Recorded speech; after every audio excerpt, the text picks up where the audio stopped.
basic, and this is what that communication is what basically communication is. Okay, I think we have switched on the recording now. Now we can go with.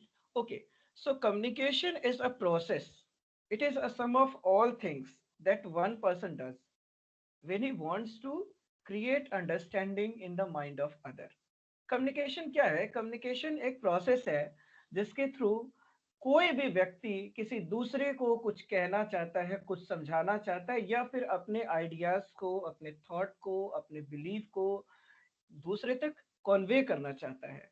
Similarly, अपने ideas, thought या belief को convey करने के बाद उस person का reaction क्या है उस पर, वो भी जानना चाहता है। तो ये जो प्रोसेस है, this process is known as communication. इसको हम क्या कहते हैं? कम्युनिकेशन कहते हैं। कम्युनिकेशन वर्ड की अगर हम ओरिजिन पर बात करें, I think it is much visible in PPT. PPT में क्लियर दिख रहा होगा, उसमें आप देख सकते हैं कि कम्युनिकेशन की ओरिजिन के बारे में अगर हम बात करें तो कम्युनिकेशन की जो ओरिजिन है वो लैटिन वर्ड से है, कम्युनिस्ट से, और कम्युनिस्ट का मतलब होता है कॉमन। मीन्स कम्युनिकेशन के पर्पस को हम इसके ओरिजिन से ही जान सकते हैं कि कम्युनिकेशन का जो पर्पस है एक कॉमननेस अटेन करना है, या फिर कम्युनिकेशन तब होगा जब एक कॉमननेस की सिचुएशन होगी, एक कॉमननेस का स्टेज होगा। Like we can not communicate easily if we belong to the heterogeneous background, so there is a need to create some commonness so that we can communicate. If there will be no commonness, then the communication will become difficult because there might be some sort of noises or some other things or some other kind of barriers that can come. जैसे कि suppose when if we are discussing the thing here, we are discussing why? We are discussing it because we all are from the common background. We all have one common thing. It is what? It is we all are the net aspirants. We all are preparing for the net. That's why we all are common. So we all are common. So from here, यहाँ पे क्या है? हमारे लिए communication आसान हो गया. But yes, there is some sort of differences among us. Like few among us are from management, few among us are from media, few among us from several other departments. So क्या है, यहाँ पे थोड़ा difference भी है। तो if there will be difference, then definitely we are aiming to create some sort of overlapping. अगर हम ओवरलैपिंग क्रिएट कर लेंगे तो हम अपनी चीजों को आसानी से समझ सकते हैं। अगर हम नहीं कर पाए तो there will be some problem. Okay, ठीक है, तो हम आगे बढ़ते हैं। Sameer ji, welcome, welcome in the meeting. So अब हम आगे बढ़ते हैं और आगे और चीजों को देखते हैं।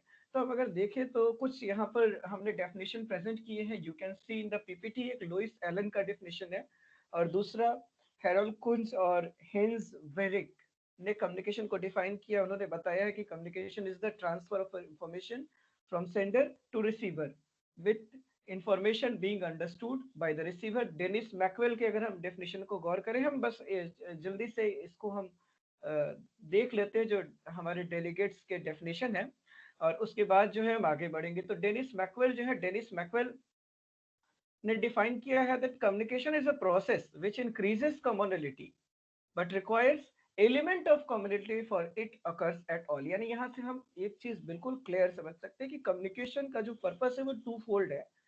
पहला है कॉमनलिटी को बढ़ाना, मतलब हमारे और आपके बीच ओवरलैपिंग को बढ़ाना। ओवरलैपिंग किसकी? थॉट की, एक्सपीरियंसेस की, ताकि हमारे बीच अगर कॉमनलिटी रहेगी तो हम आसानी से एक दूसरे से अपने आइडियाज शेयर कर सकेंगे, साथ ही साथ हम एक दूसरे के आइडियाज को समझ भी सकेंगे। अगर कॉमनलिटी नहीं हो, लाइक हमारा बैकग्राउंड अलग हो, हमारी लैंग्वेज ऑफ कम्युनिकेशन अलग हो, like suppose we all are able to communicate in Hindi, so we are communicating in Hindi. Suppose if someone among you is not knowing Hindi and knowing Tamil, तो फिर वहां पे commonality नहीं होगी। तो commonality नहीं होगी तो कम्युनिकेशन जो है वो हैम्पर हो सकता है।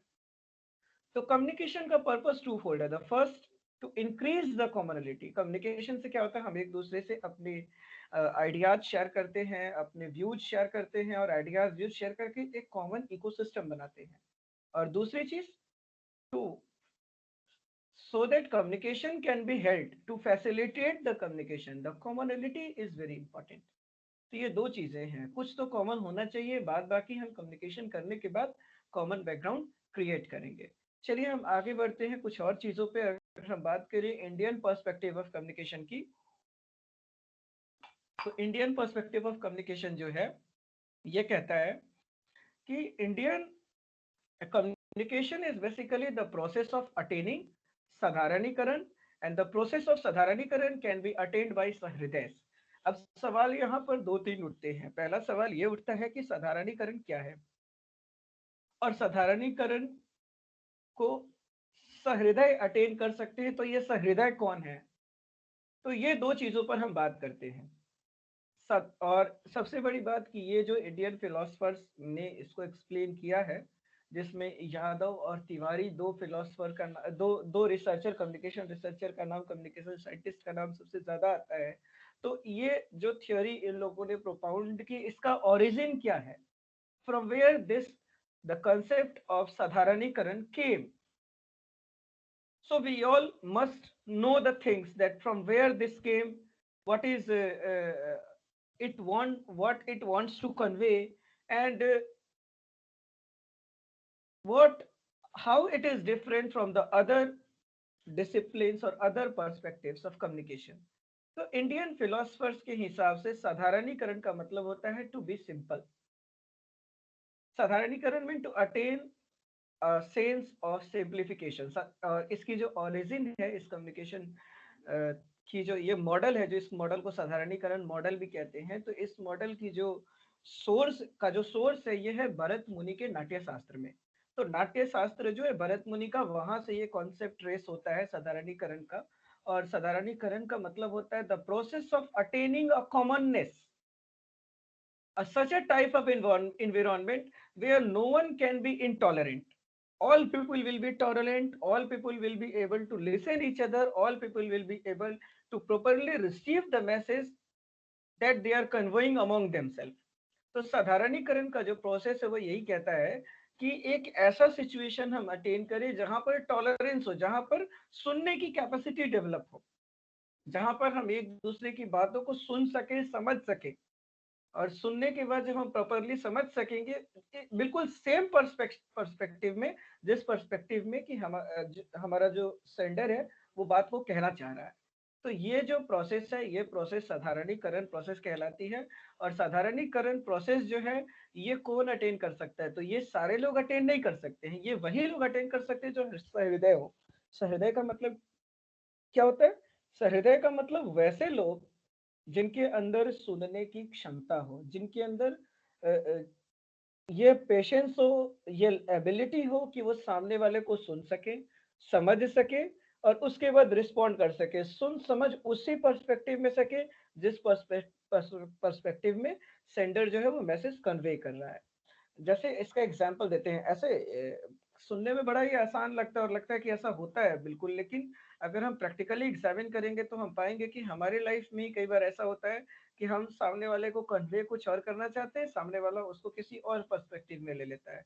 या कई बार ये भी होता है कि सामने वाला आपसे किसी और पर्सपेक्टिव में चीजों को कह रहा है और आप उस चीज को किसी और तरीके से ले लेते हैं। ये इसलिए होता है बिकॉज हम सबका जो फ्रेम ऑफ रेफरेंस है वो अलग अलग होता है, और जिन दो पर्सन की फ्रेम ऑफ रेफरेंस में कॉमननेस ज्यादा होती है, उन दो लोगों के बीच साधारणीकरण का जो स्टेज है वो अटेन करना आसान हो जाता है। जैसे मैं बताता हूँ आपको, suppose if the two people are here, okay, एक साउथ इंडिया से हो और एक नॉर्थ इंडिया से हो। तो अगर कोई तेलुगु है और मैं suppose if I am from the Hindi speaking belt, तो if I will if he will ask me, तो तेलुगु में दाल को पप्पू बोलते हैं। तो if he will ask me पप्पू खाया, तो आई विल सिंपली से पप्पू कैसे खा सकता हूँ? पप्पू इज नेम हियर, हमारी तरफ तो पप्पू नाम है, उधर दाल को पप्पू कहते हैं। वैसे ही अगर हम दाल बोलेंगे तो वो दाल नहीं खा पाएगा। हो सकता है कि कुछ ऐसे शब्द भी हों जो हमारे यहाँ कॉमन वर्ड हो, उनके यहाँ कोई अब्यूज हो सकता है उनके यहाँ कोई वर्ड हो जो कॉमनली यूज होता है वो हमारे यहाँ अब्यूज हो। तो सिचुएशन में क्या होगा, टॉलरेंस ऑफ जो लिसनिंग है वो अफेक्ट हो सकती है। या फिर फ्रेम ऑफ रेफरेंस की बात करें, suppose we both, suppose someone is from the different part of the nation and I am from the different part of the nation, तो वहां पे क्या होगा, जो कल्चर है, जो सोसाइटी है, उसके नॉर्म्स है, वैल्यूज है, वो चीजों को, वो हमारे बिहेवियर को शेप करते हैं, रीशेप करते हैं। तो इससे क्या होता है कि कई ऐसी भी चीजें हैं जो किसी के कल्चर में सही है, वो हमारे कल्चर में गलत हो जाती हैं। कई हमारे कल्चर में गलत चीजें हैं जो वहां पर सही हो जाती हैं। तो इस तरह की सिचुएशन में जो साधारणीकरण का स्टेज है, ये अटेंड करना आसान नहीं है।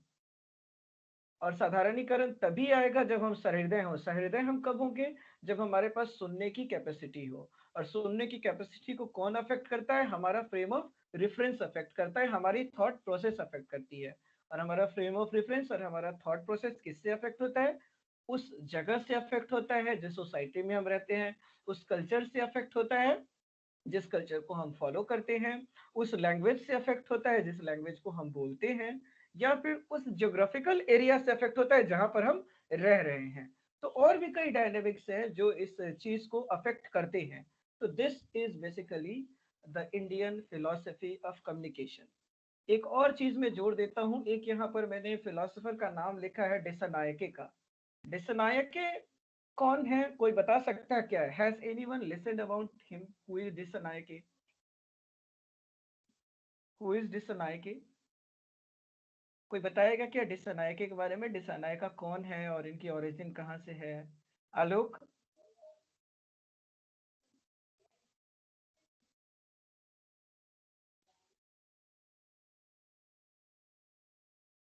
Hello? Okay, welcome welcome welcome Sunil ji. Thanks for being here. Okay, so can anyone tell me who is Dissanayake?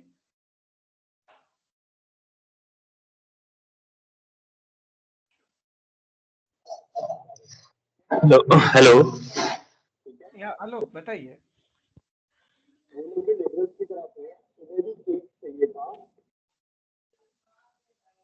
आलोक बताइए।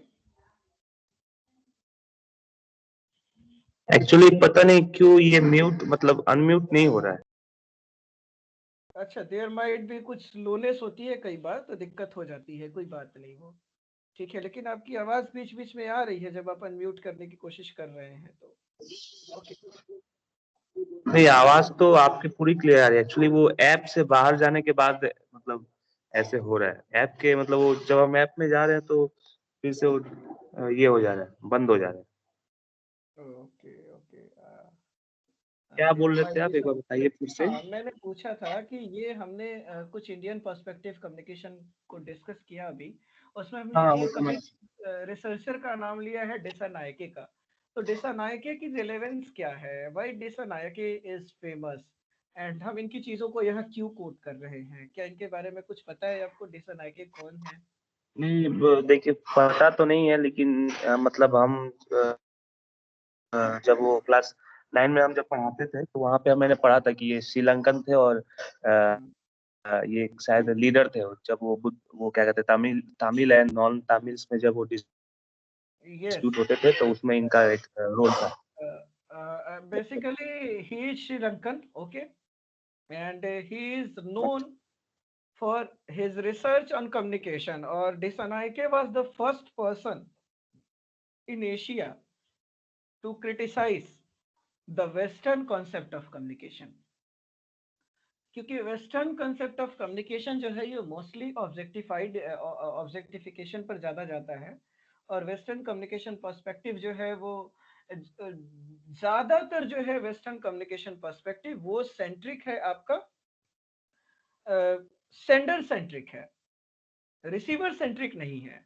तो वेस्टर्न पर्सपेक्टिव ऑफ कम्युनिकेशन जो है वो सेंडर सेंट्रिक है, रिसीवर सेंट्रिक नहीं है।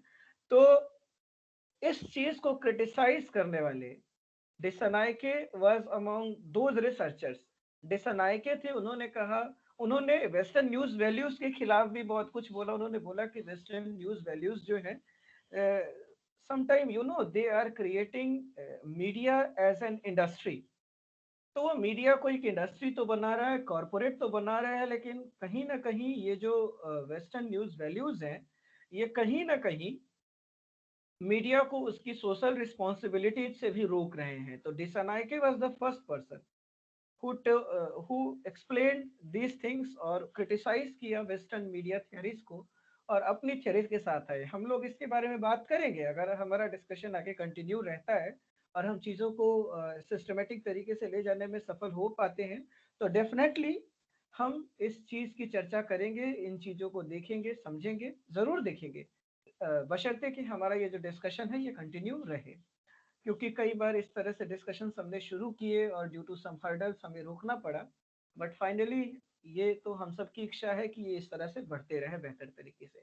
चलिए हम आगे बढ़ते हैं, बात करते हैं। तो डिसानायके की बात करें तो Dissanayake was a Sri Lankan communication researcher and he advocated and said that communication is an inward search for meaning.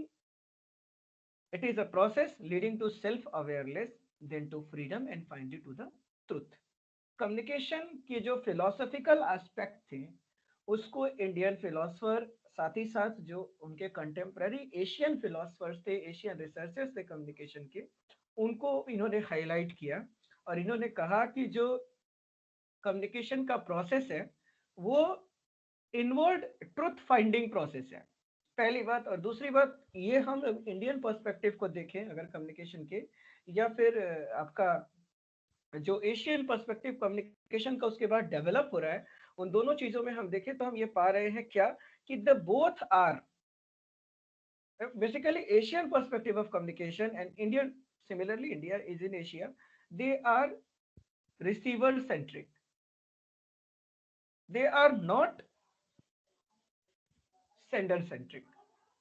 सो जहां पर वेस्टर्न कम्युनिकेशन थियरीज या मॉडल की बात करें, शुरू में वहां पे ऑडियंस को पैसिव माना गया था, वहां पर ये जो कम्युनिकेशन मॉडल्स आ रहे हैं they are coming up with the more centered point of view on the send receiver, और वहां पे ये ऑडियंस को एक्टिव मान रहे हैं। तो ये कम्युनिकेशन का कॉन्सेप्ट था। कम्युनिकेशन के कॉन्सेप्ट पे हम आगे बढ़ते हैं और हम कुछ और चीजों को हाईलाइट करते हैं। हम हाईलाइट करते हैं कि इस्लामिक और बुद्धिस्ट पर्सपेक्टिव जो है कम्युनिकेशन का, उस पर हम थोड़ी बात कर लेते हैं और उसके बाद जो है हम आगे बढ़ेंगे। Islamic and Buddhist perspective of communication को अगर हम देखें तो इस्लाम और बुद्ध दोनों रिलीजियन ने कम्युनिकेशन को अपने अपने तरीके से एक्सप्लेन किया है, उन्होंने कम्युनिकेशन को यूज किया है। तो इस तरह से जो है दोनों रिलीजियन किस तरह से कम्युनिकेशन को देखते हैं और इन सारी बातों को हम एक बार गौर करते हैं। ठीक है, just wait for a while, एक मैसेज आ रहा है, मैं रिप्लाई कर दूं। Okay fine, sorry for a small interruption. Okay, so इस्लाम की अगर हम बात करें तो इस्लाम में कम्युनिकेशन का जो रोल है वो बहुत ज़्यादा इम्पोर्टेंट हो जाता है। इस्लाम में कम्युनिकेशन का जो रोल है वो ज़्यादा सिग्निफिकेंट है। और इस्लाम एक तरह से अगर हम गौर करें तो पाएंगे हम कि इस्लाम is entirely a communication based religion. इस्लाम जो है वो कम्युनिकेशन बेस्ड रिलीजन ही है और इस्लाम में जो एम्फसाइज ज़्यादा किया गया वो किया गया है इंटरपर्सनल कम्युनिकेशन को।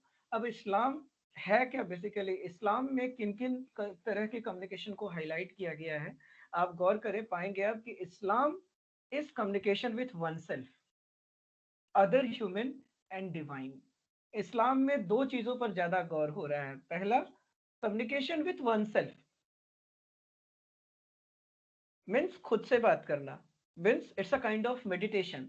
Communication with divine means kind of prayer and other humans, like through other human, with other human you can talk in two manner, either you will talk face to face or you will talk in group.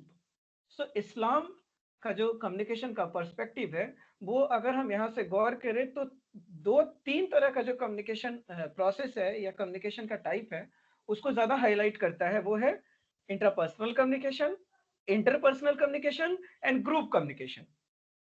लेकिन इन तीनों में भी अगर हम बात करें तो जो इस्लामिक पर्सपेक्टिव है वो ज्यादा स्ट्रेंथ देता है किसको, वो ज्यादा स्ट्रेंथ देता है इंटरपर्सनल कम्युनिकेशन को। इस्लाम में इंटरपर्सनल कम्युनिकेशन का एक सिग्निफिकेंट प्लेस है और उसमें इस बात पर बहुत ज्यादा जोर दिया गया कि हमें जाना चाहिए, लोगों से बात करनी चाहिए, फेस टू फेस बात करनी चाहिए, और हमें अपने आइडियोलॉजी को प्रमोट भी करना है, साथ ही साथ दूसरे को सुनना भी है. So we have to propagate the message by meeting the personally. Similarly, we have to propagate the message by through addressing the group. तो ये चीजें हैं. तो इस्लाम is a communication based religion. इस्लाम में एक चीज पर और देखा जाए, इस्लाम का ठीक है, ये तो एक है कि इस्लाम में ने कम्युनिकेशन को कैसे देखा, ये बात हमने अभी देखी. हालांकि इस पे ज्यादा डिटेल में हम डिस्कशन आने वाले समय में और करेंगे. दूसरी बात पे अगर हम गौर करें तो इस्लाम कहीं ना कहीं ठीक है, कम्युनिकेशन का तो वो प्रमोटर था, लेकिन इस्लाम one of the prominent mass media जो उस वक्त डेवलप हुई थी, यानी प्रिंटिंग, कहीं ना कहीं उसके लिए एक बैरियर के तौर पे भी खड़ा हुआ इस्लाम. मतलब जो अगर हम हिस्ट्री के पेजेस को पलटेंगे तो हम पाएंगे कि once in the history of mass communication and journalism, इस्लाम acted as the barrier of printing technology. इस्लाम ने जब शुरू में प्रिंटिंग टेक्नोलॉजी आई तो उसको रिजेक्ट किया, उसको डिस्कार्ड किया.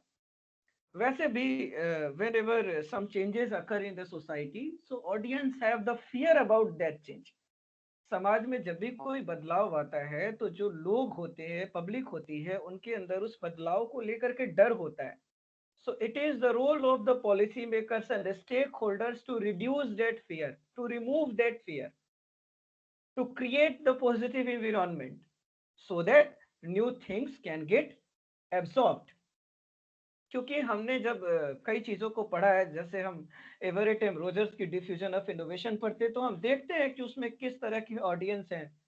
कुछ इनोवेटर्स होते हैं, कुछ एडॉप्टर्स होते हैं, कुछ अर्ली मेजोरिटी है, कुछ लेट मेजोरिटी है, कुछ लेगर्ड्स है. तो this is the definition of, this is the division of society. Society तो ऐसे ही डिवाइडेड है, सोसाइटी ऐसी ही रहेगी. So it is the role of the policy maker, it is the role of innovator to convince the people to accept the new invention. या फिर अगर हम जब टाइप ऑफ एंटरप्रेन्योर्स की बात करते हैं तो उसमें भी हम देखते हैं कि कुछ एंटरप्रेन्योर्स इनोवेटिव होते हैं, इमीडिएटिव होते हैं, फैबियन होते हैं, और ड्रोन एक सेक्शन है समाज का जिसको हम ड्रोन भी कहते हैं. ड्रोन एक ऐसा सेक्शन है समाज का जो बदलाव नहीं चाहता है, वो चाहता है फेबियन. और ड्रोन की बात करें, ड्रोन तो टोटली नए चेंज को रिजेक्ट करते हैं, फेबियन तो एक्सेप्ट भी कर लेते हैं लेकिन काफी समय के बाद करते हैं. तो our society is divided. So it is the duty of the innovator और the communicator to make our society ready to accept the change. So earlier इस्लाम acted as the barrier of printing. क्यों? क्योंकि printing technology में जो ink और paper के बीच जो strip use होती थी वो लेदर की होती थी, और जो इस्लाम के फॉलोअर्स थे उनको ये लगता था कि अगर हमारे जो पवित्र शब्द हैं वो चमड़े से छू करके छपते हैं तो वो शब्द अपवित्र हो जाएंगे. तो इसलिए इस्लाम ने कहीं ना कहीं प्रिंटिंग के रास्ते में एक रुकावट खड़ी की उस वक्त. लेकिन बाद में धीरे धीरे टेक्नोलॉजी डेवलप हुई. अब तो लेदर की जगह पर रबर की जो स्ट्रिप है वो यूज होती है, रबर का रिबन यूज होता है, और भी नए तरह की टेक्नोलॉजीज आ गई, लेजर प्रिंटिंग टेक्नोलॉजी आ गई है. तो समय के साथ ये सारे हर्डल्स दूर हो गए, ये बोटलनेक दूर हो गए, and now Islam has also accepted the printing. And उनका जो फेमस रिलीजियस बुक है Quran, it is available in printed manner. शुरुआत में ऐसा नहीं था, शुरुआत में वो ओरल कम्युनिकेशन पर ज्यादा रिलाई करते थे या फिर रिटन कम्युनिकेशन पर रिलाई करते थे, बट प्रिंटिंग में उनका शुरू में जो बिलीव था वो कम था. तो ये अब तक की कहानी है. अगर अब तक की कहानी में किसी को लगता है कि कहीं पर कुछ समस्या है तो वो उसके बारे में बोल सकता है, अदरवाइज हम आगे बढ़ेंगे. बताइए कहीं कोई ऐसी चीज जिसको हम रोक सके या जिस पर हम चर्चा कर सकें. Because lecture is one of the very boring formats, that's why I never want to deliver the things in that manner. So I want that things should be in what as per two way, there should be a two way communication. तो बताइए कहीं पे कोई दिक्कत है या मैं आगे बढ़ूं, प्लीज बाकी लोग.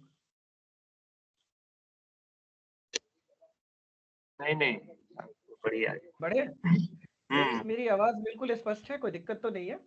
हाँ हाँ, आ रही है पूरी. ठीक है, तो हम आगे बढ़ते हैं चीजों को लेके. तो चलिए, ये तो है। अब हम बुद्धिस्ट की बात करें तो बुद्धिस्ट जो है ये ऑन्टोलॉजी में बिलीव करते हैं, और इनके हिसाब से कम्युनिकेशन के 4 उद्देश्य हैं जो आप हमारी पीपीटी में देख सकते हैं, वो मेंशन है। वो है truthfulness, kindness, usefulness and peace. उनका क्या नाम है कि कम्युनिकेशन जो हो रहा है उसमें ट्रुथ का होना जरूरी है। मतलब अगर कम्युनिकेशन हो रहा है, अगर कोई झूठ बोल रहा है तो उस तरह का कम्युनिकेशन वर्थलेस है।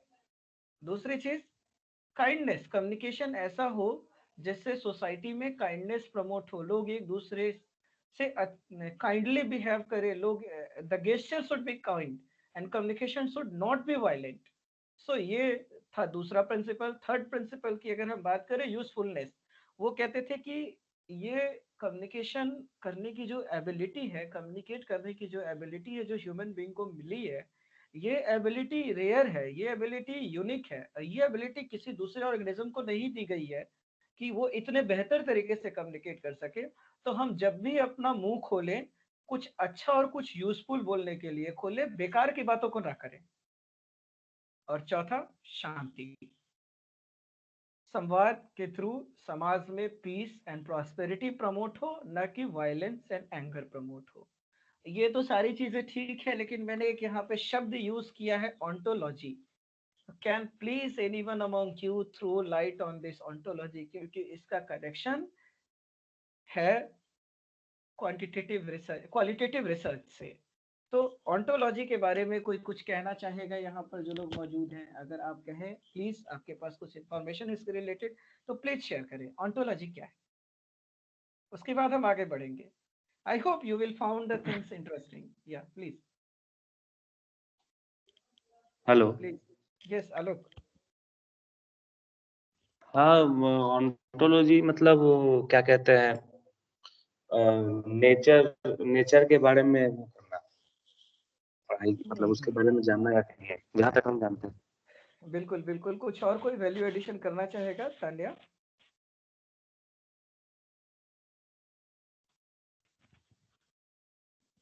तान्या, या फिर शुभम, या फिर समीर जी,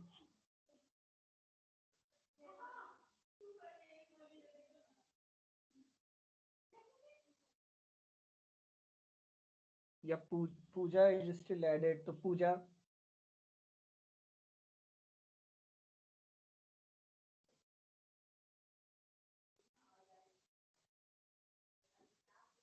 कोई बात नहीं, चलिए।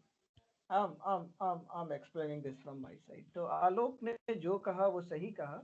Ontology is basically a discipline of philosophy that says कि प्रकृति में सारा ज्ञान मौजूद है, और जो प्रकृति में बाहर मौजूद है वही हमारे शरीर के अंदर मौजूद है, वही हमारे दिमाग में मौजूद है। और हम उसी तरह से चीजों को सोचते हैं, चीजों को समझते हैं। जो नेचर में मौजूद है, जो जो थॉट, जो थिंकिंग, वो हमारे ब्रेन के अंदर है। और जो वो स्टिमुली हमारे थॉट को, हमारे थिंकिंग को अल्टर करते हैं, हमारे थिंकिंग को जो है वो अफेक्ट करते हैं। तो दिस इज ऑन्टोलॉजी। अब ऑन्टोलॉजी के साथ एक और टर्म यूज होता है फिलोसफी में, वो है एपिस्टेमोलॉजी। लेकिन चलिए हम कभी उस पर बाद में चर्चा कर लेंगे, ये ऑन्टोलॉजी है। तो ऑन्टोलॉजिकल जो फॉलोअर्स होते हैं वो ये कहते हैं कि हमारे अंदर ऑलरेडी सेंसेस हैं, सारे तरह के सेंसेस हैं, and how whatever we are behaving, the behavior that we are showing, it is only and only due to all those stimuli, all those things that are in our mind. तो ये है आपका ontology.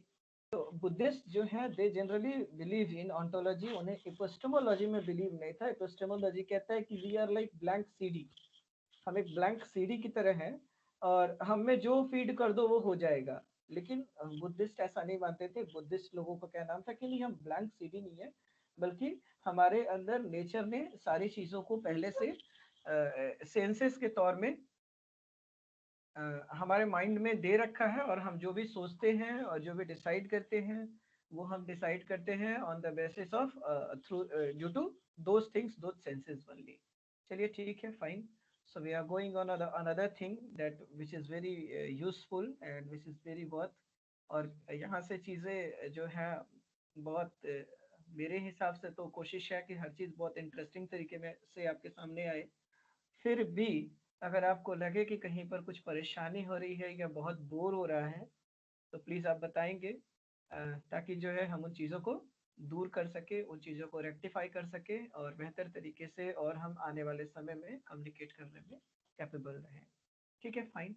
So we are going on the types of communication. The communication can be of several types. Okay, like few of the things we are already knowing कि कितने तरह के communication होते हैं, because most of the people who are present here are from the media background. तो ये सारी चीज़ें तो हम graduation के वक्त भी देख लेते हैं, समझ लेते हैं. तो communication की अगर हम बात करें, communication can be of the four types generally that we have studied. Okay, it is inter group and mass communication. So what is the intrapersonal communication, what is interpersonal communication, what is group communication and what is mass communication? Okay, तो इन सारी चीज़ों पर हम बात करते हैं. साथ ही साथ इसके अलावा कुछ और कम्युनिकेशन की टाइप आप स्क्रीन पर देख रहे होंगे जो विजिबल है. उसमें कुछ कम्युनिकेशन की टाइप है फॉर्मल एंड इनफॉर्मल कम्युनिकेशन.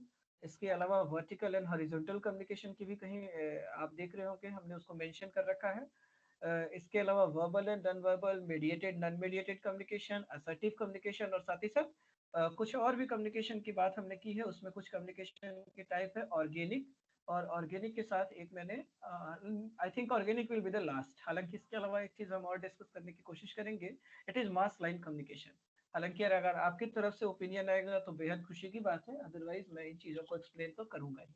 ठीक है, चलिए. Okay, so going, intrapersonal communication is a very common thing that we use to listen in our day to life, और ये ऐसा communication है जो हम सबसे ज्यादा करते हैं. इंट्रापर्सनल मतलब होता है खुद से बात करना.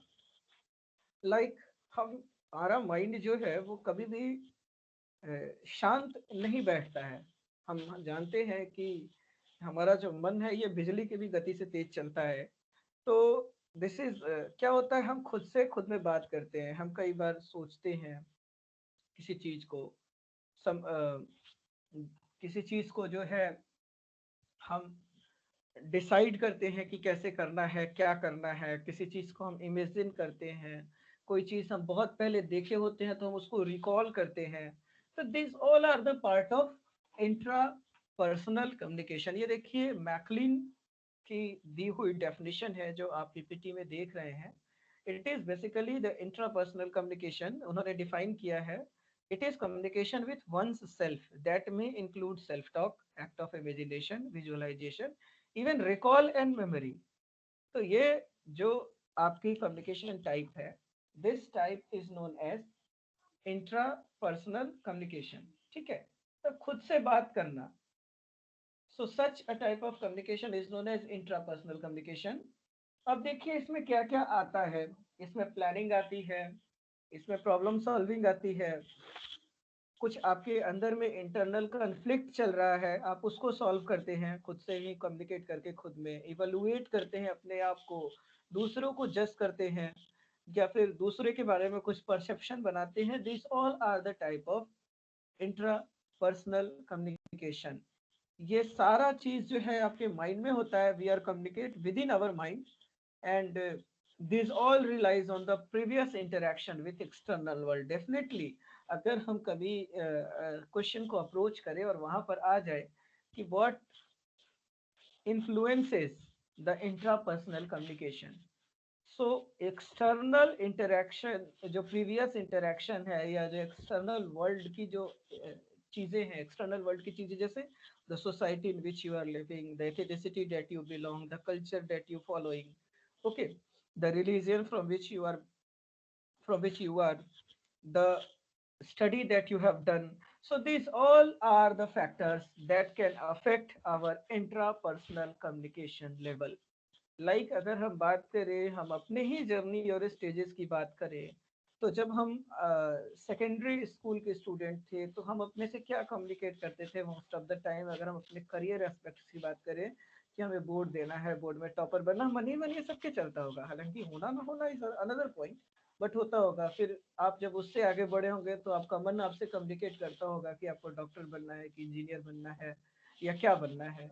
फिर जब आप कुछ और आगे बढ़े होंगे तो फिर आपके मन में ये ख्याल या कभी कभी आपका मन ये भी कम्युनिकेट किया होगा कि ग्रेजुएशन के बाद सबसे बढ़िया और सबसे ल्यूक्रेटिव करियर जो है वो सिविल सर्विसेज है, तो हम यूपीएससी दे, यूपीएससी क्रैक करें, एक अच्छी जिंदगी जिए। We all imagine and there is nothing wrong if we are imagining. उसके बाद due to the some other dynamics you came on the higher education, किसी ने मास कॉम ले लिया, किसी ने हिस्ट्री ले ली, किसी ने पॉलिटिकल साइंस ले ली, किसी ने मैनेजमेंट ले लिया। तो अब उसके बाद आपके मन में क्या आया कि नेट क्वालिफाई करके असिस्टेंट प्रोफेसर बन जाना है, तो नेट के पीछे हम सब भागे। Okay, our mind have communicated, we have communicated with our mind, that's why we have taken this decision to go for the UGC net. Uske baad somehow, suppose you tried for 2 or 3 times for the UGC net, you may not become able to clear, because exam depend on always 3 factors: luck, liver and chance, and we have the liver in our hand only. Luck and chance are not in our hand. नहीं हो पाया, but somehow you got enrolled in the PhD. So if you get enrolled in the PhD, your priority again changes, or you started communicating something different with yourself. Like whenever you go for the PhD, when you enroll yourself in the PhD, आपको बहुत detail में किसी चीज की study करनी होती है, तो आपके मन में आ जाएगा कि we must write some research paper, we must write a good book, we must write some good worthy things. तो आपके अंदर वो, तो you start communicating those things to yourself. तो क्या होता है, with level, with the external stimuli, with the factors, with the time, हमारा जो कम्युनिकेशन है वो चेंज होते चला गया। तो आप देख रहे हैं किस तरह से जो एक्सटर्नल फैक्टर्स हैं वो इंट्रापर्सनल कम्युनिकेशन को अफेक्ट करते हैं। Why? Because they are affecting our mind. और ये जो लाइन है कि जो इंटरेक्शन हमारे माइंड के अंदर होता है वो एक्सटर्नल वर्ल्ड से अफेक्ट होता है, this line is justified by the discipline of philosophy, and that discipline of philosophy is known as epistemology. ठीक है, epistemology क्या कहता है कि human being mind is like a blank CD, and whatever we are learning, whatever we are behaving, how we are behaving, the things that we are eating, the way we are thinking, all are influenced by the society. ठीक है, तो ये आपका जो concept है ये interpersonal communication का concept है। सो इंट्रापर्सनल कम्युनिकेशन का कॉन्सेप्ट है। इसके बाद अगर हम बात करें interpersonal, it is one of the very vital communications, and it happens daily whenever we meet our friend, relative, or even our enemy also. तो इंटरपर्सनल कम्युनिकेशन क्या है? ये एक प्रोसेस है इंफॉर्मेशन एक्सचेंज का, आइडियाज का और फीलिंग्स का, दो या दो से ज्यादा लोगों के बीच वर्बली या नॉन वर्बल मेथड से। वर्बल मतलब शब्द के थ्रू, नॉन वर्बल मेथड मतलब जो other facial expression, gesture, eye movement and other things that, और द स्पेस, स्पेस भी कम्युनिकेट करता है। तो ये सारे जो एलिमेंट्स हैं इनके थ्रू जो कम्युनिकेशन होता है, this communication is known as interpersonal communication. अब बताओ आपकी, आई थिंक कि जब हम मिलते हैं तो we communicate through the word, but we communicate more through our action. जैसे हम जब बातचीत कर रहे होते हैं, जब हम वर्ड को डिलीवर कर रहे हो तो we change our tone consistently. हम अपने टोन को बदलते हैं, कभी किसी वर्ड पे ज्यादा स्ट्रेस देते हैं, कभी किसी वर्ड पर कम स्ट्रेस देते हैं, कभी किसी वर्ड को लाउड बोलते हैं, कभी किसी वर्ड को थोड़ा धीमे बोलते हैं। हम बात करते वक्त अपने आई का मूवमेंट करते हैं, अपने फेस पे गेस्चर्स लाते हैं। So this even sometime we also move our limbs, हाथ पैर भी मूव करते हैं, and we try to convey, we try to communicate. Okay, so जब हम इंटरपर्सनल कम्युनिकेशन करते हैं तो वहां पर वर्बल तो यूज होता ही है, लेकिन वर्बल से ज्यादा हम उस पर्सन से जिससे हम कम्युनिकेट कर रहे हैं नॉन वर्बली कम्युनिकेट कर रहे होते हैं। ठीक है, अब एक चीज मैं बता दूं कि कम्युनिकेशन यहाँ से जो भी है आपका, इंटरपर्सनल कम्युनिकेशन हो या ग्रुप कम्युनिकेशन हो या मास कम्युनिकेशन हो या मास लाइन कम्युनिकेशन हो, all these communications meet the same purpose. It is to change your attitude into opinion. इसका पर्पस एक ही है, आपके एटीट्यूड को ओपिनियन में बदलना। Now the question is what is attitude and what is opinion? Now you please tell me, what do you mean by attitude? Anyone among of you please?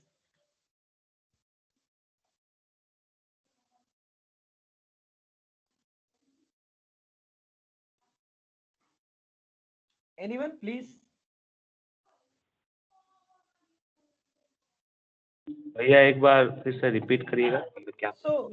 मैंने पूछा कि एटीट्यूड और ओपिनियन दो चीजें हैं, ठीक है। मैंने यहाँ पे एक बात प्रेजेंट करी, वो प्रेजेंट मैंने ये किया कि the process communication okay converts opinion into attitude. Now the question is what is attitude and what is opinion? Attitude यानी मतलब काइंड ऑफ सेल्फ सुपीरियरिटी, मतलब खुद को सुपीरियरिटी समझ लेना और उसको सामने वाले के सामने एक्सपोज करना है कि मैं ऐसा हूँ और मेरे सामने वैसा भी नहीं होगा। और ओपिनियन है कि किसी सिचुएशन या फिर कोई ये चल रहा है तो उसके ऊपर क्या कहते हैं उसको, अपना एक ओपिनियन यानी एक बताना कि ये ऐसा हो सकता है या फिर ये ऐसा नहीं हो सकता। तो this is the main difference. Attitude हो गया कि सेल्फ सुपीरियरिटी और ओपिनियन हो गया कि दूसरे चीज को पे कुछ मतलब बताना उसके बारे में। अच्छा, कोई बात नहीं, चलिए ओके, ठीक है। नाउ ईशान जी प्लीज, आपका कोई ओपिनियन? देखिए यहाँ पे दो चीजें हैं, दोनों दो वर्ड्स हैं, ठीक है। एटीट्यूड हो गया जो भी हम एक ईगोनेस के साथ आप कह सकते हो, somewhere you are thinking yourself as superior, okay okay, and second it is one जिसमें हम ये कह सकते हैं that is interested in talking with. Okay I want to say something. Yes Tania I please. think opinion is someone's perspective, how you think, how is your thought in some a topic or matter, or attitude can be the way you put it in front of somebody else, or it can be the gesture or anything you how the way you show your perspective. Okay, Tanya is much closer to the concept of attitude and opinion. Why? You know, because Tania ने बिहार और UP में time नहीं बिताया है। हमारे यहाँ चलता है बड़ा एटीट्यूड दिखा रहा है, ठीक है। तो हम एटीट्यूड से क्या प्रूव करना चाहते हैं? एटीट्यूड दिखा रहा है मतलब अच्छा घमंडी है, इसीलिए आलोक हो या फिर ईशान हो या फिर शायद अगर हम इस डिसिप्लिन से पढ़े नहीं होते तो मेरा भी पर्सपेक्टिव वही होता, और शायद जीती में उनका भी पर्सपेक्टिव यही है। हम यही कहते हैं कि अच्छा एटीट्यूड है। देखिए, attitude is the unexpressed opinion. Attitude क्या है? एटीट्यूड एक ऐसा ओपिनियन है जो आपने एक्सप्रेस नहीं किया है, जो आपके माइंड के अंदर है अभी, और जैसे आपने वो जो माइंड के अंदर था उसको कहीं डिलीवर कर दिया तो एटीट्यूड आपका किस में ट्रांसफॉर्म हो गया? ओपिनियन में ट्रांसफॉर्म हो गया। ओके, तो यही डिफरेंस है एटीट्यूड और ओपिनियन के बीच। और कम्युनिकेशन प्रोसेस जो है, खास करके इंटरपर्सनल कम्युनिकेशन प्रोसेस जो है, it converts attitude into opinion. अच्छा, हम आगे बढ़ेंगे, लेकिन आगे बढ़ने से पहले एक और बात जो मैं जानना चाहूंगा, आप में से हम कई लोगों का एक हॉबी रहा होगा कभी डायरी राइटिंग का। शायद आपका नहीं रहा हो, गजनी मूवी देखने के बाद मेरी तो खैर हॉबी बन गई थी डायरी राइटिंग की। तो डायरी राइटिंग जो है ये किस तरह का कम्युनिकेशन है? इंट्रा है कि इंटर है? ग्रुप तो है नहीं, तो इंट्रा है कि इंटर है? डायरी राइटिंग किस तरह का कम्युनिकेशन है? Anyone please?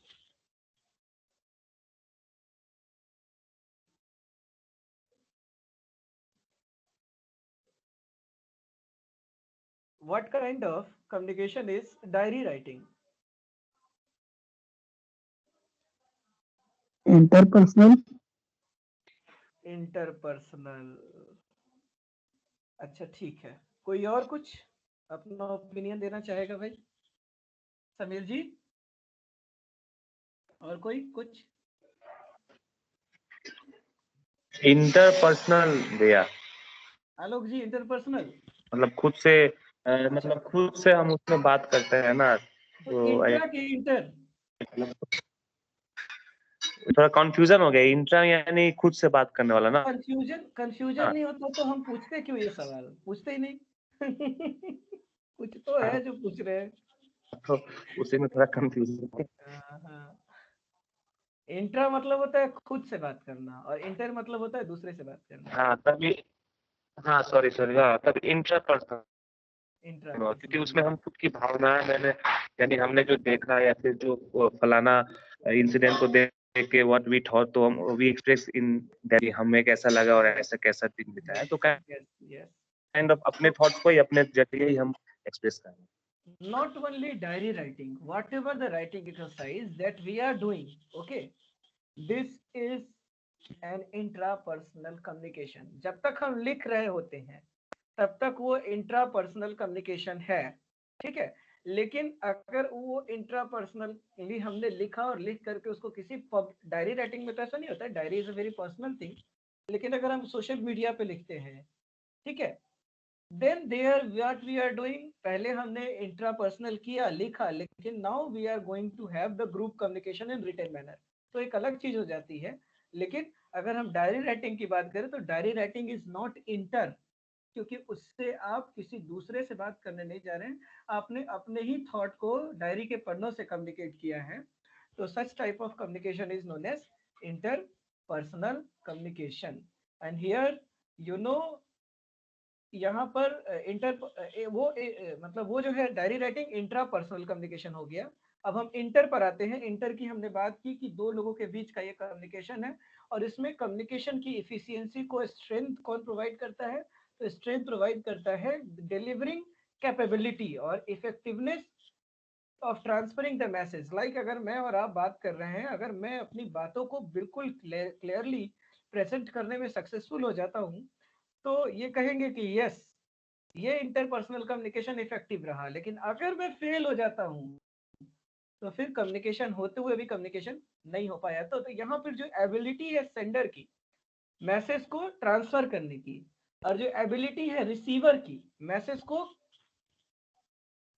मीन्स कन्विंस करने की, मैसेज को एब्जॉर्ब करने की, मैसेज को सुनने की, और सुनने के बाद मैसेज को रिस्पॉन्ड करने की अगेन इनकोड करके, इसका जो है बड़ा सिग्निफिकेंस है। इंटरपर्सनल कम्युनिकेशन जो है ये बहुत ही सिग्निफिकेंट है मार्केटिंग के पॉइंट ऑफ व्यू से भी। दैट्स वाई हमेशा हम एडवर्टाइजमेंट करते हैं, लेकिन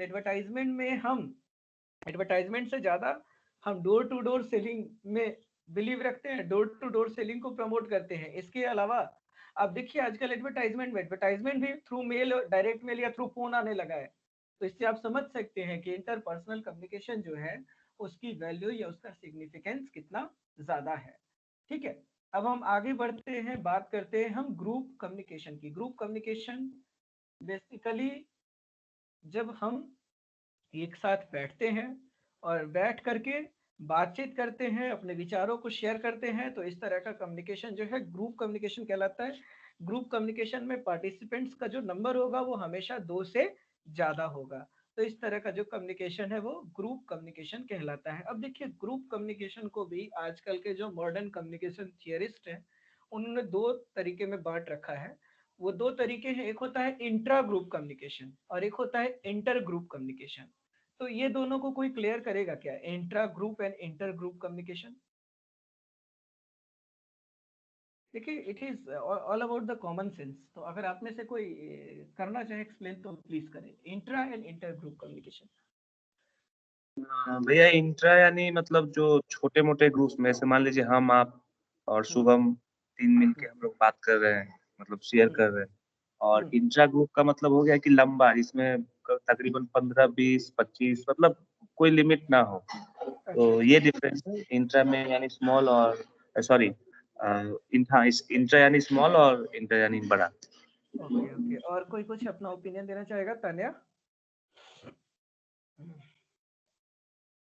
No, I think you should carry on. Okay, क्या ईशान जी कुछ बोलना चाहेंगे? कोई बात नहीं, चलिए। जब भी 2 वर्ड आए, इंट्रा और इंटर, चाहे वो स्पोर्ट्स कंपटीशन हो या कोई प्रोग्राम हो या फिर कोई थियरी हो, उसमें हमेशा ये बात ध्यान रखने का है कि इंट्रा जो है वो अंदर में, यानी जैसे कि मान लीजिए हम 5 लोग हैं अभी इधर, या 7 लोग हैं, जितने भी लोग हैं, I am unable to watch. तो जितने भी लोग हैं, अगर हम 5 या 7 लोग बैठ करके बात कर रहे हैं, तो this is Group communication, no doubt this is group communication, but in group this is intra group communication. Why? Because हम सब ग्रुप में हैं और हम सब एक दूसरे से बात कर रहे हैं. लेकिन अगर हमारा एक ग्रुप है और सामने वाला एक ग्रुप है, और हमारा ग्रुप और सामने वाला ग्रुप दोनों एक दूसरे से डिबेट कर रहा है, होता है ना, ग्रुप में डिबेट होती है, ठीक है, या फिर मतलब दो टीम के बीच का जो कम्युनिकेशन है, ओके, या दो ग्रुप के बीच का जो कम्युनिकेशन है, that communication is known as inter group communication. तो ये फर्क है इंट्रा और इंटर ग्रुप कम्युनिकेशन में. ठीक है, I think I am able to explain. कोई दिक्कत तो नहीं है ना? जी भैया. ठीक है, क्लियर है बिल्कुल. Yeah, it is. Okay, thank you. तो अब हम आगे बढ़ते हैं और हम बात करते हैं मास कम्युनिकेशन की. मास कम्युनिकेशन जो कम्युनिकेशन का सबसे पॉपुलर डिसिप्लिन है और शायद आज के समय में सबसे बदनाम डिसिप्लिन भी, उसकी बात करते हैं. और कोर्स के तौर पर सबसे ज्यादा डेवलप भी, और डिसिप्लिन के तौर पर एक मतलब कोर्स या एक सब्जेक्ट के तौर पे सबसे ज्यादा अगर डेवलप भी हो पाया तो मास कम्युनिकेशन ही हो पाया. हालांकि ये मास कम्युनिकेशन को एक डिसिप्लिन या कोर्स के तौर पे डेवलप करने का सारा क्रेडिट जाता है वेस्टर्न कंट्रीज को, क्योंकि वेस्टर्न कंट्रीज ने अपने ब्लूप्रिंट को फॉलो कराने के लिए, ताकि जो डेवलपिंग कंट्रीज है उसके ब्लूप्रिंट को फॉलो कर सके, मास कम्युनिकेशन को बहुत ज़्यादा प्रमोट किया था. और उसी का इम्पैक्ट है कि जितनी भी थर्ड वर्ल्ड कंट्रीज है वहाँ पे मास कम्युनिकेशन को as a discipline, as a course develop किया गया. And India is not a different example. हालांकि बेहतर होता है कि हम मास कम्युनिकेशन की जगह कम्युनिकेशन के डिसिप्लिन पर ज़्यादा काम करते हैं, because that discipline is more philosophical and more वर्दी.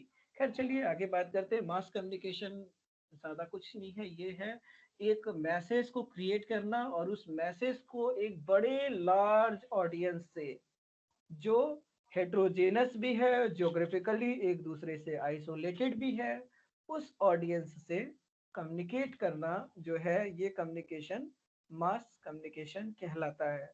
ठीक है, जैसे हम एक कॉमन मैसेज क्रिएट करते हैं और उसको हम बड़े ग्रुप तक जो ज्योग्राफिकली एक दूसरे से आइसोलेटेड है, like I am in Patna, someone is sitting in Gazipur, someone is in Kolkata, someone is in Guwahati, someone is somewhere else. तो ये इतना जो है, we all are geographically isolated. अगर हम एक कॉमन मैसेज या और भी बड़े, सपोज वी ऑल आर, लेकिन चूंकि हमारा ये छोटा है, हम 5 से 7 लोग हैं, अगर इसी में 7 लाख 10 लाख 20 लाख लोग होते, and through mediated technology, means हम किसी कॉमन मीडियम के थ्रू, इधर इट मे बी इंटरनेट और it may be what I can say television, radio और न्यूज़पेपर, एक कॉमन मैसेज को अगर हम प्रमोट कर रहे हैं, प्रोपेगेट कर रहे हैं, तो ये जो मैसेज है ये मास कम्युनिकेशन कहलाता है. मास कम्युनिकेशन के साथ एक चीज है, पहली चीज है, mass communication is possible only and only with the help of technology. Without technology mass communication is not possible. So for facilitation of mass communication or mass communication can occur, for this it is very important that there should be a medium. वो medium अब कई तरह के हैं. कुछ traditional medium है जिनको हम रेडियो, टीवी और न्यूज़पेपर कहते हैं, और मॉडर्न मीडिया में न्यू मीडिया है या पॉडकास्ट है. तो ये जो मीडिया है जिनकी कैपेबिलिटी है कि ये बहुत ज़्यादा लोगों तक एक कॉमन मैसेज को पहुंचा सकते हैं, this media is known as mass media. और मास कम्युनिकेशन के थ्रू जब हम कॉमन मैसेजेस प्रपोर्ट करने लगे, तो उन कॉमन मैसेजेस में किस किस तरह के मैसेज को प्रोमिनेंस दी गई, किस किस तरह के मैसेज को प्रायोरिटाइज किया गया, क्या पॉलिसीज रही एक कॉमन मैसेज को लोगों तक ले जाने की. तो इस तरह की जो थॉट है, इन्होंने कई डिसिप्लिन को बर्थ दिया. उसमें डेवलपमेंट कम्युनिकेशन है one of those, the communication which is done for the development. Health communication to promote health, political communication also used by political parties, marketing communication used by the brand experts and the marketing people, journalism is for sharing the information. Okay, so such type of disciplines emerges after the development of mass communication as a discipline. Now there is another thing जो मैंने इसमें mention नहीं किया, वो है मास line communication. तो सबसे पहले मास कम्युनिकेशन तो हम जानते हैं, कहीं कहीं पे हम ये वर्ड मास लाइन कम्युनिकेशन भी सुनते हैं. तो इसके बारे में क्या कोई एक्सप्लेन करेगा कि what is the basic difference between mass communication and mass line communication? क्या दोनों के बीच फर्क है? कोई प्लीज अगर बताना चाहे तो. मास communication and mass line communication.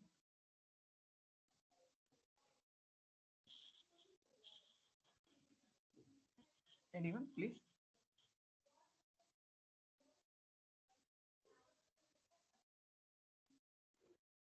नहीं भैया, इसका तो कोई आइडिया नहीं. कोई बात नहीं, चलिए मैं बता देता हूँ. मास कम्युनिकेशन और मास लाइन कम्युनिकेशन दोनों बड़े मास से कम्युनिकेशन है, ठीक है. लेकिन मास कम्युनिकेशन टेक्नोलॉजी डिपेंडेंट है, ओके. और मास लाइन कम्युनिकेशन में क्या होता है कि ओपिनियन लीडर जगह जगह जाता है, लोगों से कम्युनिकेट करता है और कॉमन मैसेज को शेयर करता है. जैसे हमारे यहाँ महात्मा गांधी, वो पूरे देश में घूमे, पूरे देश में जगह जगह गए, जगह जगह जा करके उन्होंने अपने एक कॉमन मैसेज को प्रमोट किया, प्रोपगेट किया, ठीक है. तो such type of communication is known as mass line communication. हालांकि इसको फाउंड करने का जो क्रेडिट है वो माओ जियोडोंग को जाता है. चाइनीज लीडर माओ जियोडोंग ने मास लाइन कम्युनिकेशन को डेवलप किया था, इस कॉन्सेप्ट को. और दोनों के बीच जो सबसे बड़ा फर्क है, mass communication is technology dependent whereas mass line communication is leader dependent. अब एक चीज और, if mass communication technology dependent है तो इसके थ्रू मैसेज को कन्वे करना आसान है, but to gain the feedback of that message is very difficult. Whereas in mass line communication, अगर कोई लीडर जा रहा है, बात कर रहा है घूम घूम के जगह जगह पर, तो वो लीडर उन ग्रुप में जो लोग हैं वो उनकी ओपिनियन भी ले सकता है, तो वहां पे जो फीडबैक गेनिंग चांस होता है वो ज्यादा होता है. आई थिंक कि ये कॉन्सेप्ट आपने बहुत जगह पढ़ा होगा, कहीं कहीं पर, या कभी सुना होगा, लेकिन इतनी हेयर लाइन डिफरेंस जो है इन दोनों के बीच की क्या है, इस डिफरेंस को क्लैरिफाई कई किताबें भी नहीं कर पाई हैं. हम लोगों को भी काफी मेहनत करनी पड़ी इस पॉइंट को खोजने में, ताकि हम इस पॉइंट को आपके सामने रख सकें. तो ये है आपका ग्रुप एंड मास कम्युनिकेशन. तो ये कुछ कम्युनिकेशन के टाइप हैं, ठीक है, जिनकी हमने बात की, ठीक. और अगर आप लोगों की अब इजाज़त हो तो हम आगे बढ़ाएंगे, और नहीं अगर आप लोगों को लगता है कि हमें यहाँ चीज़ों को रोक देना चाहिए तो हम रोक भी देंगे. आप बताइए क्या किया जाए, बढ़ाया जाए या रुका जाए?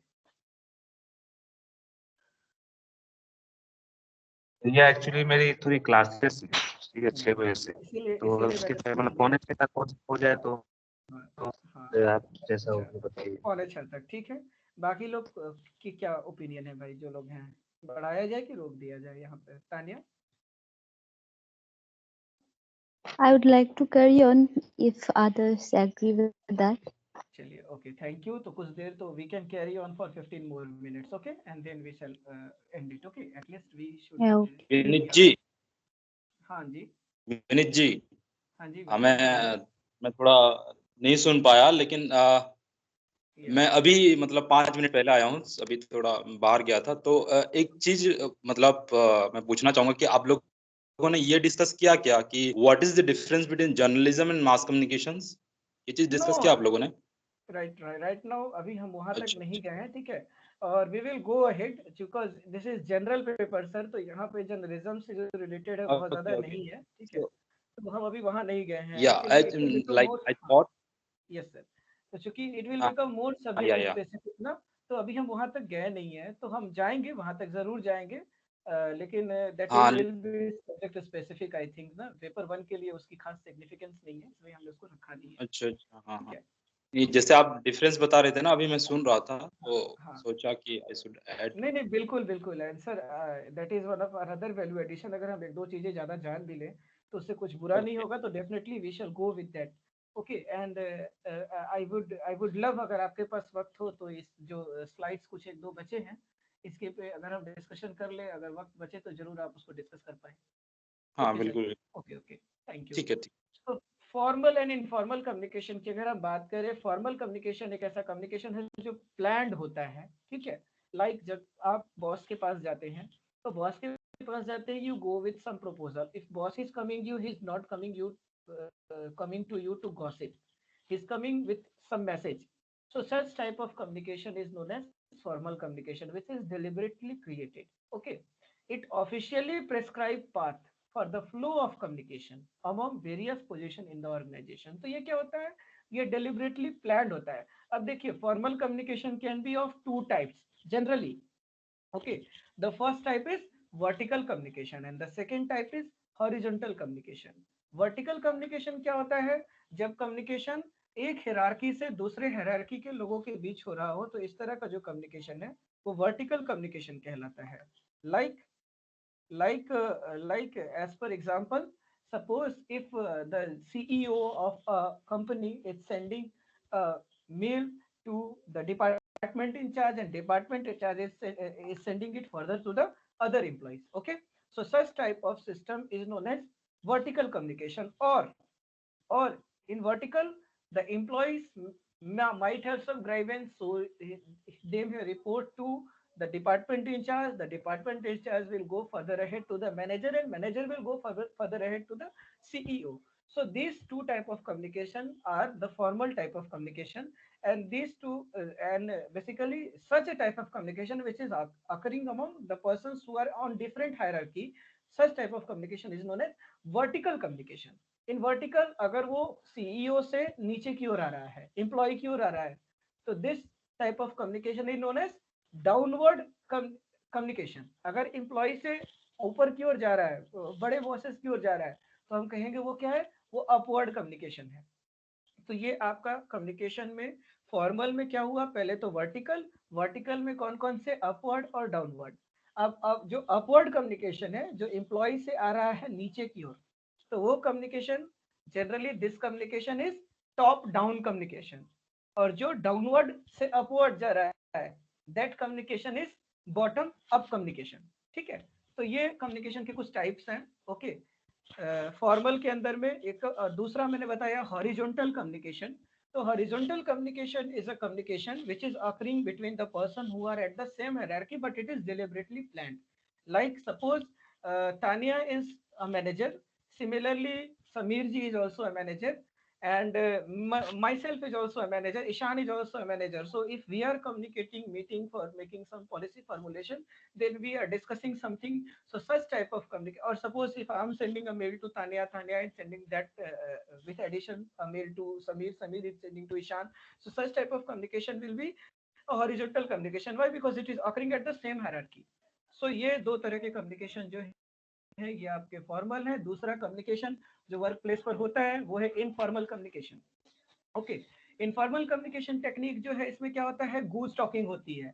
लाइक आप suppose if you are somewhere a research scholar, suppose if someone is somewhere an employee, तो क्या होता है, हम अपने ऑफिस में अपने कॉलीग्स के साथ कुछ ऐसी भी बातें करते हैं which is not related to our work, which is something else. So such type of communication is informal communication. So informal communication is also known as the grapevine communication. इसको हम grapevine communication कहते हैं. और ये एक method है जिससे कोई प्रोग्राम्ड एक्टिविटी नहीं होती है, बल्कि कुछ सोसाइटी से रिलेटेड चीजें हैं, या कुछ गॉसिप है, या कुछ ऑफिस से रिलेटेड है लेकिन काम से रिलेटेड नहीं है, तो उस तरह की चीजों को कम्युनिकेट करते हैं. अब सवाल उठता है कि इस तरह के कम्युनिकेशन को ग्रेपवाइन कम्युनिकेशन क्यों नाम दिया गया. तो ये टर्म जो है ग्रेपवाइन, इसकी origin United states of America के सिविल वॉर डेज से हम ट्रेस कर सकते हैं. सिविल वॉर डेज के समय क्या होता था कि टेलीफोन जो है, टेलीफोन्स को पेड़ों पर लगा के लटका दिया जाता था. ठीक है, ताकि मान लीजिए कि वहाँ टेलीफोन उस तरह से लटके हुए टेलीफोन डिवाइस सर्टेन पेड़ों पर, और किसी को कुछ कम्युनिकेट करना है तो उस टेलीफोन के जरिए वो दूसरे से कम्युनिकेट कर ले. तो वो टेलीफोन जो है वो ग्रेप वाइन की तरह, मतलब अंगूर के क्रीपर की तरह, ये क्लाइंबर की तरह, अंगूर के क्लाइंबर की तरह लटके होते थे चारों तरफ. ठीक है, तो इसलिए जो है, और उससे जो क्या होता था, लोग फोन करते थे, एक दूसरे से बात करते थे, कम्युनिकेट करते थे. दैट मे बी वो डेलिबरेटली प्लान्ड कम्युनिकेशन तो नहीं होता था मोस्ट ऑफ द टाइम. तो वो उसको लोगों ने ग्रेप वाइन कहना चालू किया. तो उस तरह से ये ग्रेप वाइन टर्म आ गया, और इससे हम इनफॉर्मल कम्युनिकेशन को डिनोट करने लगे, रिप्रेजेंट करने लगे, और धीरे धीरे इनफॉर्मल कम्युनिकेशन का दूसरा नाम ही ग्रेप वाइन कम्युनिकेशन हो गया. ये प्रोग्राम नहीं होता है. इसकी अगर हम बात करें सिंगल स्टैंड कम्युनिकेशन, जैसे एक ही तरह के टॉपिक लिए हैं, हम सब उसी पे बात किए जा रहे हैं. हम बात किए, जैसे क्या होता है, जैसे कुछ होती है ना बात, जैसे मैंने किसी को कुछ कहा, उसने किसी दूसरे को पास ऑन किया, उसने किसी तीसरे को पास ऑन किया, फिर चौथे को पास ऑन किया, ऐसे करते करते ऑफिस में बात फैल गई। तो इस तरह का जो कम्युनिकेशन है ये सिंगल स्टैंड कम्युनिकेशन कहलाता है। अब जब बात ज्यादा फैल जाती है तो क्या होता है, फिर सर्टेन ग्रुप होते हैं ऑफिस में, वो एक दूसरे से उस बात को मतलब शेयर करते हैं, तो वो क्या हो गया, आपका गॉसिप हो गया। सिंगल स्टैंड है, गॉसिप है। प्रोबेबिलिटी है जिसमें क्या होता है, अच्छा इस लगता है लॉकडाउन है तो बॉस सैलरी नहीं बढ़ाएगा। Probability occurs due to the lack of communication, okay, between the basically the boss and the other employees। और क्लस्टर, कई हमने ग्रुप बना लिया, ग्रुप बना करके कुछ तरह की बातें कर रहे हैं। तो इस तरह के जो कम्युनिकेशन है वो आपके इनफॉर्मल कम्युनिकेशन के पार्ट हैं, ठीक है। बाकी हमने आपको एक्सप्लेन कर दिया वर्टिकल एंड हॉरिजॉन्टल, ठीक है। हॉरिजॉन्टल कम्युनिकेशन को लैटरल कम्युनिकेशन भी कहते हैं, क्योंकि ये साइडवेज होता है, मतलब एक तरह से उसको देखा जाए तो उसमें कोई डाउनवर्ड कम्युनिकेशन नहीं होता है, बल्कि एक लेवल पे ही कम्युनिकेशन हो रहा है, इसलिए लैटरल कम्युनिकेशन के नाम से भी इसको जाना जाता है। अब देखिए वर्बल और नॉन वर्बल कम्युनिकेशन की बात करें हम, ठीक है। वर्बल कम्युनिकेशन शब्दों के जरिए बात करना, वो रिटन हो सकते हैं या ओरल हो सकते हैं। Non verbal through sign and symbols बात करना। नॉन और पैरा लैंग्वेज है, पैरा लैंग्वेज के बारे में अब आज तो वक्त नहीं बचा, हम कल फिर डिस्कस कर लेंगे कि पैरा लैंग्वेज क्या होती है। पैरा लैंग्वेज एक बहुत ही इंपॉर्टेंट पार्ट है and we all should know that. Formal informal communication हम डिस्कस कर चुके हैं। सिंक्रोनस और एसिंक्रोनस की बात करते हैं। सिंक्रोनस जो रियल टाइम में हो रहा हो, जैसे अभी हम सब बैठे हैं, सब बैठ के बात कर रहे हैं, दिस इज सिंक्रोनस। एसिंक्रोनस क्या हुआ, रियल टाइम में नहीं हो रहा है, कभी मतलब कुछ बातें पहले हुई हैं, कुछ बातें मतलब वो क्या है ना कि वो पहले जो हुआ कम्युनिकेशन है। एसिंक्रोनस जो कम्युनिकेशन है वो रियल टाइम में नहीं होता है। तो such type of communication is asynchronous. Recorded, अगर मैं आर्काइव मेंटेन कर रहा हूँ, मैसेज रिकॉर्ड कर रहा हूँ, it is recorded. Unrecorded, live जा रहा हूँ, ये लाइव जाए मतलब वो वन टाइम है, वन टाइम शो है, बोला खत्म हो गया तो वो अनरिकॉर्डेड है। तो इस तरह के भी communication, these all are the type of verbal communication. Non verbal जो है वो साइन सिंबल्स और पैरा लैंग्वेज से होता है। पैरा लैंग्वेज बेसिकली क्या है, पैरा लैंग्वेज है जो, जैसे सपोज अगर para language means the language which is supporting the actual language. जैसे पैरामेडिकल होता है ना, उसी तरह पैरा लैंग्वेज है। जैसे जब हम बात करते हैं तो बात करते वक्त हम शब्दों से तो बोल ही रहे होते हैं, लेकिन शब्दों के साथ कुछ और भी चीजें हैं ना that support our expression system. Like जब हम पिच होता है, मॉड्यूलेशन होता है, लाउडनेस होती है वॉइस की, ठीक है, जिसके थ्रू अगर हम वर्ड्स, तो words comes but they comes with the emotion, so those emotions we become able to convey with the help of this para language। अगर पैरा लैंग्वेज नहीं होगी तो हम उस इमोशन को कन्वे ही नहीं कर पाएंगे। ओके, जैसे एक ही शब्द का कई जगहों पर कई डिफरेंट डिफरेंट तरीके से यूज होता है। ओके, अगर हम नहीं मतलब उस इमोशन को कन्वे कर पाए तो फिर तो वो शब्द बिल्कुल प्लेन और फ्लैट दिखने लगेंगे। तो पैरा लैंग्वेज क्या है, वॉइस मॉड्यूलेशन से रिलेटेड है पैरा लैंग्वेज। और भी चीजें, नॉन वर्बल कम्युनिकेशन तो अपने आप में एक डिसिप्लिन है जिसमें eye movement, oculesics, voice, vocalics, distance, proxemics, तो कई चीजें हैं जो हम इसमें डिस्कस करते हैं। हो सके आने वाले वक्त में अगर हम डिस्कस कर पाए तो जरूर हम इन सारी चीजों को डिस्कस करेंगे। तो ये आपका verbal and non verbal communication है। और उसके बाद mediated and non mediated. Mediated communication एक ऐसा कम्युनिकेशन है जो आईसीटी की मदद से हो रहा है। लाइक हम अभी टेक्नोलॉजी की मदद से एक दूसरे से बात कर रहे हैं, तो सच ए type of communication is known as mediated communication। Here we all are talking with the help of a technology। अगर टेक्नोलॉजी नहीं रहे तो हम बात नहीं कर पाएंगे, तो ये मेडिएटेड है। नॉन मेडिएटेड हम टॉक कर रहे हैं तो वहाँ पे कोई इंफॉर्मेशन कम्युनिकेशन टेक्नोलॉजी नहीं मौजूद है, तो उस तरह का जो कम्युनिकेशन है वो नॉन मेडिएटेड कम्युनिकेशन होता है। अब दो कम्युनिकेशन और है जिनको हम फटाफट डिस्कस कर लेते हैं। Organic communication. देखिए, communication is the vital nature and need of a human being. तो जब हम मिलते हैं किसी से तो कुछ समय के बाद ही सही हम एक दूसरे से कुछ तो बात कर ही लेते हैं। तो ये जो कम्युनिकेशन है जो बस कोलैबोरेशन हुआ और हो गया, ठीक है, नेचुरली हो गया, तो उस तरह का कम्युनिकेशन ऑर्गेनिक कम्युनिकेशन कहलाता है। और असर्टिव कम्युनिकेशन क्या है, असर्टिव कम्युनिकेशन एक ऐसा कम्युनिकेशन है जिससे हम एक दूसरे से बहुत ऑनेस्टी के साथ बात करते हैं, एक दूसरे की अच्छाइयाँ बुराइयां को सामने रखते हैं, एक दूसरे की गलती और खामियों को ऑनेस्टली बताते हैं, और साथ मिल करके म्यूचुअली एक प्रॉब्लम को सॉल्व करने की तरफ जाते हैं। तो उस तरह का जो कम्युनिकेशन है वो असर्टिव कम्युनिकेशन टेक्निक है। असर्टिव कम्युनिकेशन करना आज के समय में बहुत मुश्किल है, क्योंकि सामने वाला जो है अपनी अच्छाई तो सुनना चाहता है लेकिन बुराई सुनना नहीं चाहता है। तो लेकिन फिर भी असर्टिव कम्युनिकेटर्स जो होते हैं वो अगर कंपनी में कहीं वर्क कर रहे हैं तो अपने बॉस को वो क्लियर बोलते हैं कि बॉस ये गलत है, boss can never be always right. तो ये कम्युनिकेट करने वाला असर्टिव कम्युनिकेटर होता है, लेकिन ये कम देखने को मिलता है आजकल का जो एम्प्लॉयर और एम्प्लॉय कल्चर है उसमें। तो ये सारी बातें हैं, चलिए ठीक है, अब हम इसको आई थिंक कि जो हमें आज डिस्कस करना था we become able to complete that discussion. अगर आपके मन में कोई सवाल हो तो पूछ सकते हैं प्लीज।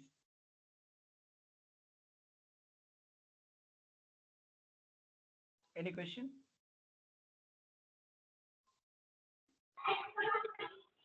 नहीं भैया। ठीक है, चलिए okay. And how was the discussion today?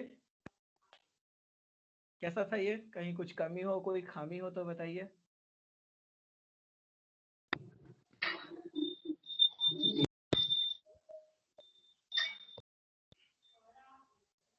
Tania? The discussion was really helpful and interesting also. You make it interesting, and thank you so much for that.